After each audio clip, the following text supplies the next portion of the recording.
How do you, Brian? All right, Al. I'm very well, thank you. Good.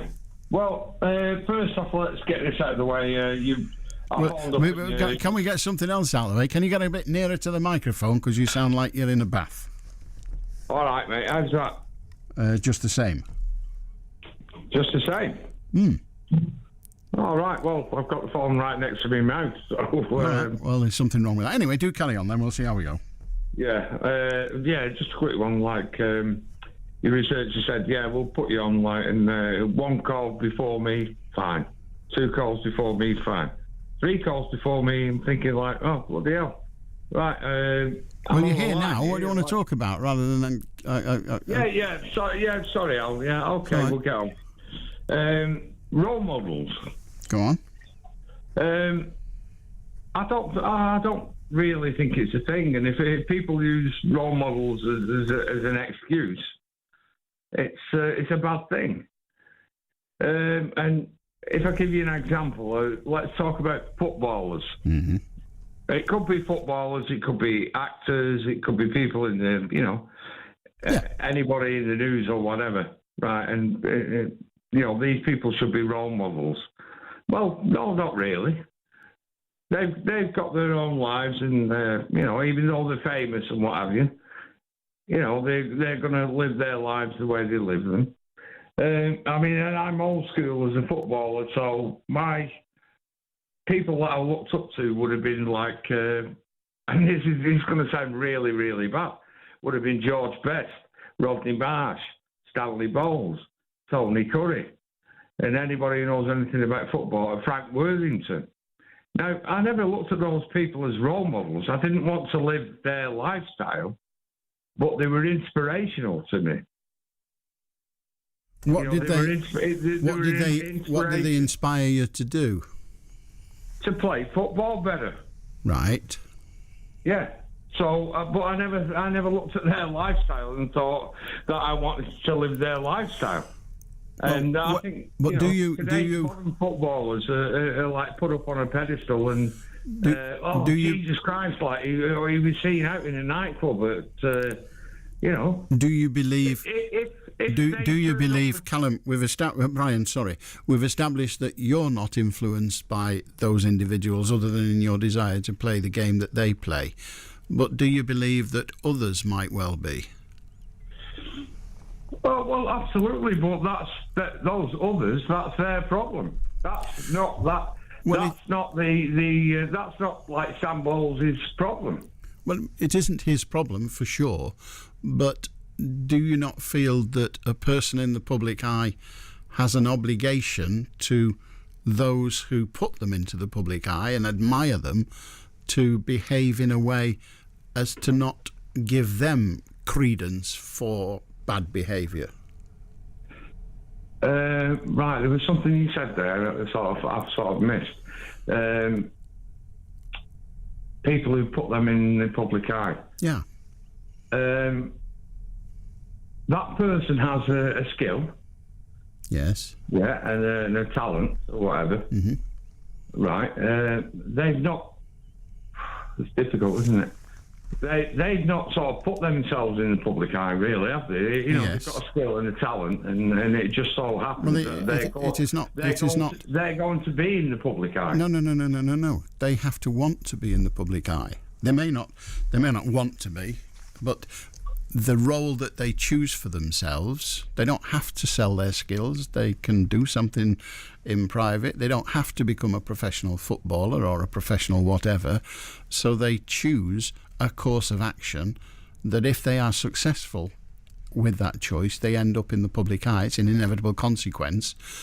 And once they get into the public eye, do they not have an obligation to behave in a way that allows youngsters to follow their course without following their reprehensible behaviour?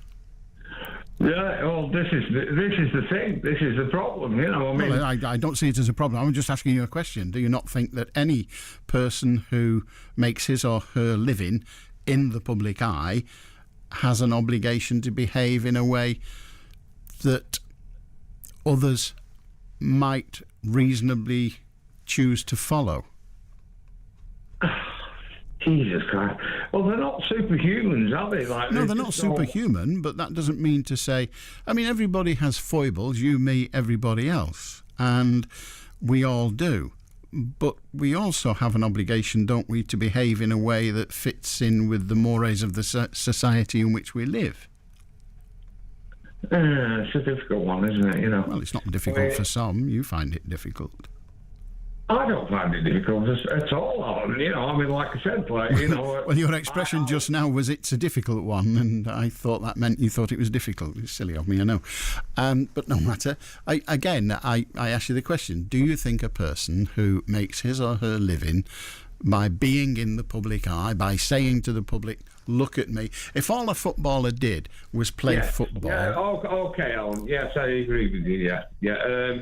I've not finished the question yet, but if all a footballer ever did was play football and made no comment about life, didn't tweet, didn't do any of those other things, just kicked the bag of wind on a Saturday afternoon and kicked it admirably, and made no comment about life at all, and just got on with his own life in private, then he wouldn't be a role model. The thing that makes him a role model is saying, look at me, I wear these football boots. I wear them because a man gives me £1 million to wear them. But you should do what I do, which is wear these football boots. Oh, look at my pullover. I wear this pullover and I get £1 million for wearing this pullover. You should do what I do. Look at my hairstyle. I get paid to have this hairstyle. You should have a hairstyle like I do. And then he says, but you must not do what I do. I've got £3 million a year for telling you to do what I do, but now I'm saying to you, don't do what I do. They can't have the cake and the eat it, can they? Well, absolutely no. I mean, you know, listen, like the thing, the way that I look at it is, I mean, you're talking about a lot. You're talking a lot, really, in clouded terms about social media. No, I'm not. I'm not talking about social media. I'm talking about people. I'm talking about people who get a great deal of money to do something, and then say to those people by doing it, "You should behave like me." Yeah, but Alan, how is that? How is that put forward? It's put forward on social media. It's put forward in advertising campaigns. It's put forward on the football pitch. You see the football boots that people wear. You see people wearing yellow and red football boots, not just brown leather, yellow and red. Why are they wearing yellow and red football boots? I'll tell you why. So that they're noticeable. The kid will see the yellow and red football boots. And when it comes time for the kid to get a pair of football boots for Christmas or birthday or what have you, they say, I want a pair of those yellow and red ones. The football player says, I am wearing these football boots. You should do what I should do. Well, his agent, his advisor. It doesn't matter whose decision it is. It's his decision in the end, and it's the £1 million that swings it. He says you should do what I do. Yeah, but Alan, these are young men. These are young 19, 20-year-old men. Brian, you were saying they're not wrong. Brian. They haven't got a clue what fucking date. Well, please don't swear, Brian. You are saying that they're doing their job. They are not role models, and yet they are exactly that, and they charge money to be that. They say, wear these football boots that I'm wearing. I am your role model. Do what I do. Yeah. And then they go out with some person of ill repute, or they get up to no good in a nightclub and punch the waiter or whatever, and then they say, you shouldn't do what I do. In the morning, they're saying, do what I do. In the night time, so they are role models. And because they're role models, they can make millions of pounds selling their role. Aye. But like I said, Alan, the young men, the 19, 20-year-old men. Brian, we weren't discussing. Brian, you said they are not role models. Now you're saying they are. They're stupid ones because they're just 20-odd. I agree with that. But you said earlier they aren't. I'm sorry? I don't think I have said that they're role models. So when the footballer says, by his actions, wear these boots like I do, that's not him saying, choose to be like me. Well, like I said, is he saying that? You don't need to, Brian. It's a simple question. Like 19, 20 years Brian, it's a simple question. I don't care how old he is. Doesn't matter if he's 94 or 9. It doesn't matter. The point I'm asking, Brian. The point I'm trying to get you to address, and you realise it knackers your argument, so you won't. But we'll have another go. The point I'm trying to get you to address is when the footballer says, or any other sports person, "This is what I wear. You should wear it because I am your role model. Be like me. Do what I do." Yeah. That is what advertising is. That is what endorsement is. Otherwise, the football boot manufacturer, wouldn't give him £1 million. Okay, right. So he is a role model. You've just said, okay, yes. Are you now saying he is a role model? No. Listen, then what is he then?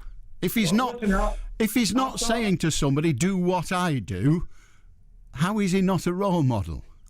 Right, okay. Well, let me move on to my further point. Right, I thought this through.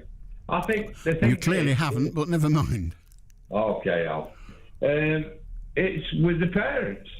The parents should say, like, no, you're not having these boots, or you're not buying this kit, or whatever. Because, no.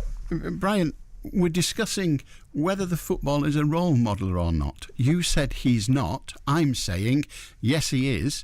And he makes a good living out of being it. Now you're saying it's the parents' fault, or it's the kid's fault, or it's a footballer's fault because he's only a kid. We're discussing whether he is or he isn't, and the answer unquestionably is that he is. I interviewed one of the greatest cricketers ever born, David Gower, many years ago.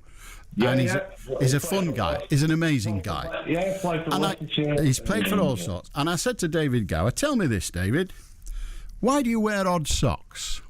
And he said, "Because I've got shares in the socks company." That was his answer. I'm advertising socks. People look at me on the pitch, they see my socks are odd, and they think, "Why has he got odd socks?" And so the person sat next to him says, "You remember the sock shop?" He's got shares in the sock shop. Oh, Jesus Christ. Role model. Yeah.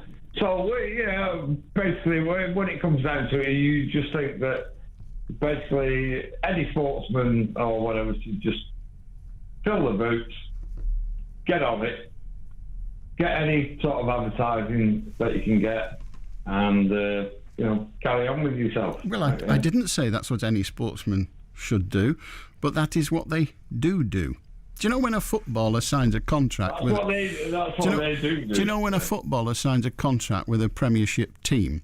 One of the things that they spend ages negotiating is the value of his image rights. Yeah, exactly. Yeah, because his image is where he makes a lot of money by being a role model. Like, say, for example, like Paul Pogba at United or something. Doesn't matter. I promise you, if there was a television advertisement this weekend and it showed me in my football boots and said, Alan Beswick wears Talat & Jason football boots, they would not sell. Alan Beswick wears like Sports Direct football boots. So they would not sell a single pair. Do you know why? Because Alan Beswick is not a footballing role model. Yeah. But if I was a footballing role model, and my name was George Best, and I said George Best wears these football boots, then quite frankly people would queue up to buy them, and they did. Yeah. Why? Because he was a role model. Well, yeah. See, this is the thing, Alan. There is such a thing, Brian. I think your argument, if you'll pardon the pun, your argument has been rolled over. How do Trevor? Hello, Alan. Hello, Trevor. That was illuminating. Yeah, I'm sure it was. And you're buying the boots on Monday, aren't you? Oh, definitely.